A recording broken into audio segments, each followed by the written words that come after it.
Bonjour à vous, je suis Edwige Astrosoin. J'espère que vous allez bien depuis la dernière fois. Je voulais aussi vous dire que sur YouTube, je mets aussi des posts chaque jour sur YouTube, si cela vous intéresse, au lieu que ça soit juste pour la pleine lune ou la nouvelle lune. Et vous pouvez faire des commentaires aussi sur les posts. Ça serait avec plaisir de vous lire. Donc aujourd'hui, c'est la pleine lune en Scorpion et elle sera le 12 mai à 16h58. Donc j'ai pris le dessin de Astrothème pour vous expliquer cette lune qui est en opposition au Soleil. Donc comme d'habitude, quelque part, prenez, alors soit vous avez la possibilité de sortir le thème, ce thème-là en fait, hein, et prendre votre thème à côté. Et ainsi, vous pourrez mieux comprendre en plaçant les planètes sur votre thème. C'est-à-dire que la Lune à 21 degrés du Scorpion, l'idéal, ça serait d'écrire sur votre thème, à vous, la Lune à 21 du Scorpion, où elle se situe et dans quel secteur de vie elle va se trouver. Par exemple, là, elle est en maison 2. Donc ça pourrait être en lien avec la manière dont cette personne pourrait gagner son argent au niveau de son travail. Comment elle va gagner son argent au niveau de son travail? Ben, encore une fois, c'est elle va être dans l'énergie du Scorpion pour gagner son argent. Donc c'est une manière de utiliser son intuition, ses perceptions. Et donc cette pleine lune nous invite tous, hein, à être à l'écoute davantage de nos perceptions et de nos intuitions, de notre ressenti. Et là, elle se trouve en opposition au soleil. Donc la lune, c'est l'énergie yin, votre énergie féminine, même pour les hommes, hein. C'est vraiment notre part féminine et euh, notre sensibilité, les émotions, le rapport aux femmes, le rapport à la petite fille qu'on a pu être quand on est des femmes, le lien qu'on a avec le public, la clientèle. Et en opposition au soleil, eh bien, le soleil, c'est l'énergie yang.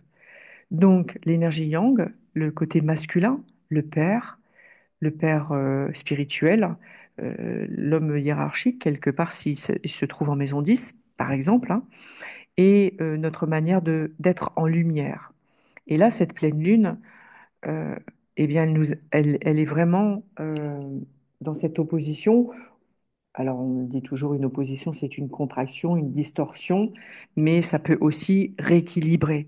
C'est-à-dire que, on le sait, hein, le scorpion est toujours en face du taureau, donc il y a un rééquilibre à avoir entre être scorpion et être taureau.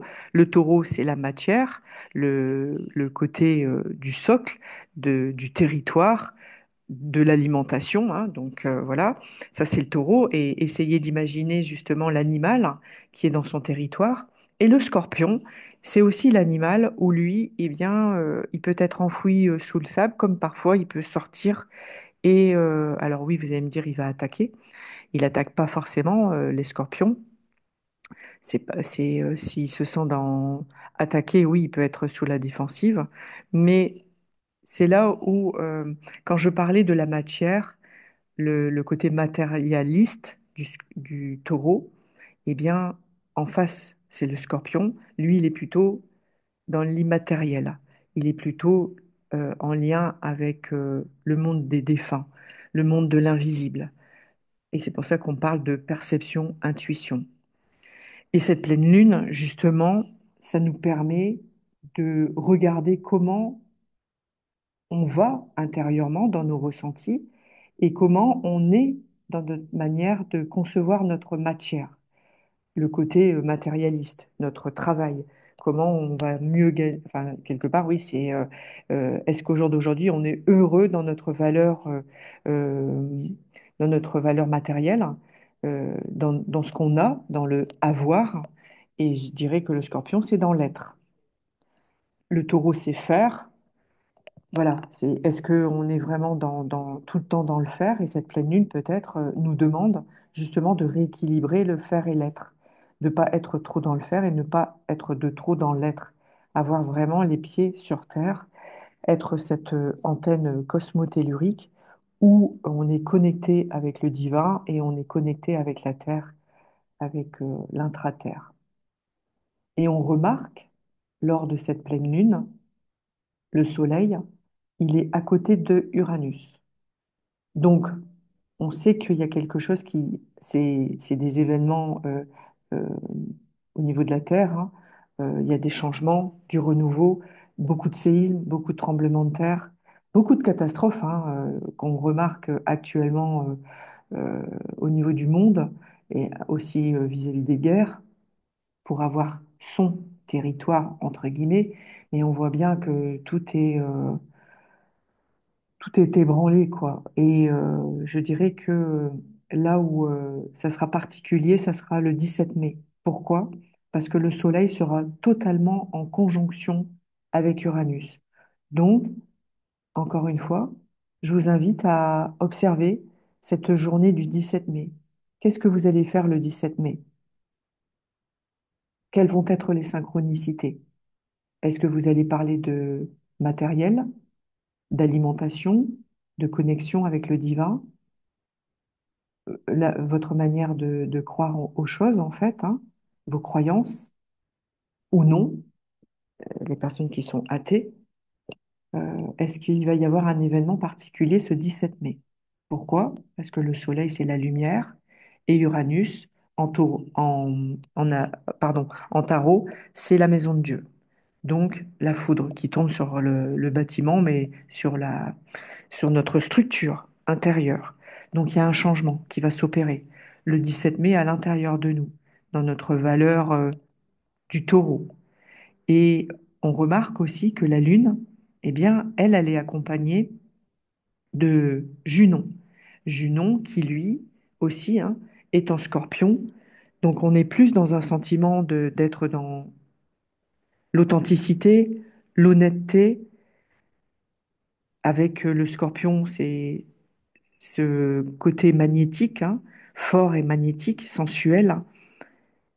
Et le fait que la Lune soit à côté de Junon, il se peut, bien évidemment, que vous avez des choses secrètes à l'intérieur de vous, votre jardin secret. Et la communication, elle est beaucoup plus intime et privée. Donc, encore une fois, comme c'est face au Soleil et Uranus, euh, on aura envie de vous dévoiler davantage. Est-ce que peut-être ce 12 mai jusqu'au 17, hein, vous aurez envie peut-être d'être plus secrète, plus secret, ou alors c'est peut-être vous, votre moment pour dévoiler les choses que vous gardez enfouies depuis un petit moment.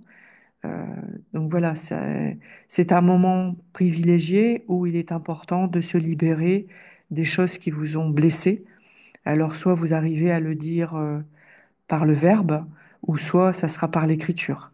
Vous aurez vraiment ce besoin de, de vous dévoiler dans vos secrets. Et si on parle au niveau mondial, eh bien, il se peut, hein, parce que moi j'aime bien dire il se peut, c'est des hypothèses, qu'on va encore apprendre des choses nouvelles dans le monde. Euh, Là déjà, il y a plein de vérités qui sortent, mais ça va continuer. Ça va continuer et ça va vraiment nous étonner, quoi. Parce que le Soleil sur un Uranus, on est vraiment dans l'étonnement, la surprise, l'inattendu. Et, euh, et après, bah, ça sera Mercure qui, lui, est en taureau. Et lui aussi, il va venir sur Uranus progressivement. Donc, soyez à l'écoute de vos ressentis, soyez à l'écoute et je dirais même dans l'observation de ce qui se passe dans le monde entier, parce que voilà, c'est et surtout au niveau de l'argent quelque part, parce que on va passer dans le monde numérique. euh, Est-ce que vous êtes OK avec ça? Et le 20 mai, enfin, je dirais que Mars, il sera toujours en Lion, mais à partir du 20 mai, et là on va souffler, il ne va plus être en opposition à Pluton. Parce que depuis un mois, on a le droit à avoir un Pluton rétrograde opposé à un Mars en Lion. Donc, ceux qui ont de la tension artérielle, et eux, ils vont se reconnaître, eh bien, ça va être beaucoup plus, enfin, ça va être beaucoup moins fort Donc ça veut dire que ça va se stabiliser parce que là, on est un peu dans euh, un mode où on est en lien avec le lion. Le lion, c'est le cœur, les pulsations du cœur. Et en face, on a un Pluton en Verseau. C'est la circulation sanguine, les artères. Et donc là, actuellement, c'est comme si on se sentait compressé, oppressé au niveau des artères, pression artérielle. Et quelque part, on nous met la pression avec tout ce qu'on est en train de voir au niveau des infos, de tout ce qui se passe au niveau mondial. Et à partir du 20 mai, ça y est, vous allez sentir à l'intérieur de vous moins cette pulsion, cette pulsation à l'intérieur de vous. Voilà, soyez à cette écoute-là aussi, parce que actuellement, c'est vrai que ben, ça peut venir vraiment vous chercher, quoi, hein, au niveau de votre cœur, au niveau de l'air qui est non respirable, de tout ce qui se passe. Alors le Verseau, c'est aussi la planète maîtresse, c'est Uranus, justement, et il y a énormément d'explosions actuellement. Je ne sais pas si vous vous en rendez compte, mais il y a des bâtiments qui explosent. Euh, ouais, c'est impressionnant. C'est vraiment le côté un peu des surprises inattendues ou prévues, qu'importe, mais je ne vais pas m'étaler là-dessus. Mais c'est très étrange. Et concernant cette pleine lune, donc voilà, c'est hyper important de prendre le temps de l'observer, de la regarder, même si on ne connaît pas du tout l'astrologie. Parce que, il y a peut-être des messages que vous allez recevoir, un ressenti dans votre corps, et c'est ça qui est le plus important. Et je voulais vous rajouter aussi que Neptune, ça y est, elle est rentrée dans le signe du Bélier, au moins pendant 12 ans, vu qu'elle était pendant 12 ans dans le signe du Poisson. Et là, elle rentre dans le Bélier. Et il y aura aussi Saturne qui va rentrer dans le Bélier à partir du 26 mai. Donc forcément, ils seront l'un sur l'autre à un moment donné, Saturne et Neptune. Alors, si vous avez envie de faire des ateliers avec moi concernant Saturne en Bélier, Neptune en Bélier, Pluton en Verseau et Uranus qui va passer dans le Gémeaux à partir du 8 juillet 2025, hein, cette année, eh bien, vous pouvez m'écrire sur aidesoin13@gmail.com. Et là, je crée des petits groupes. Comme ça, c'est plus intime et on regarde vos thèmes en même temps dans le placement de ces planètes qui vont changer de signe. Donc, c'est vraiment une année clé, une année très importante pour tout le monde parce que ben, on vit hein, énormément de choses à travers ces planètes qui changent de signe.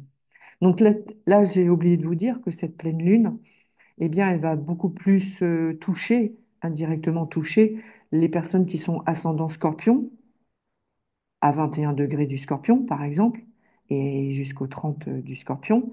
Et le taureau, c'est pareil. Ascendant taureau, pardon, ou dans le signe du taureau, comme dans le signe du scorpion.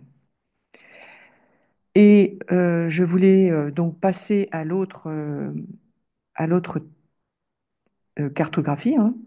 Donc, je vous mets la cartographie ici, j'espère que vous la voyez bien.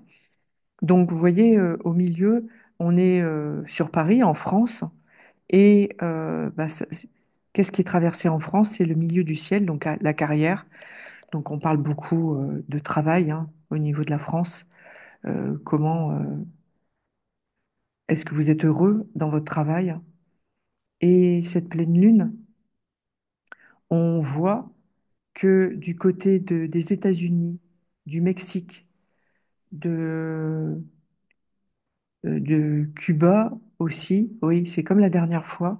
Il y a beaucoup de planètes qui viennent faire un tracé à travers ces pays. Donc, pour moi, c'est toujours important de regarder la cartographie. Pourquoi? Parce que à chaque fois, ça fait écho avec ce qui se passe dans le monde entier. On voit bien que ces planètes traversent aussi le Brésil. C'est très important au niveau du Brésil aussi, là, et le Mexique. Et ensuite, on voit à droite de la cartographie, ça traverse beaucoup l'Inde, le Pakistan. la guerre qui se passe actuellement. Il y a aussi un point de regard sur l'Australie.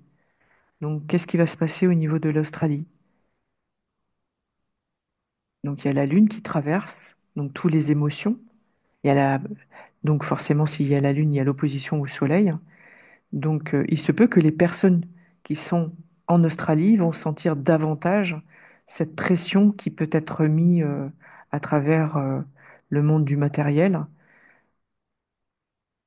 Voilà. Je vous laisse juste observer cette cartographie. Après, c'est pareil. Si vous avez envie de sortir sur imprimante la cartographie et qu'on puisse à un moment donné, tous ensemble, poser nos mains sur ce qui se passe au niveau du monde entier, moi, ce serait avec vraiment grand plaisir.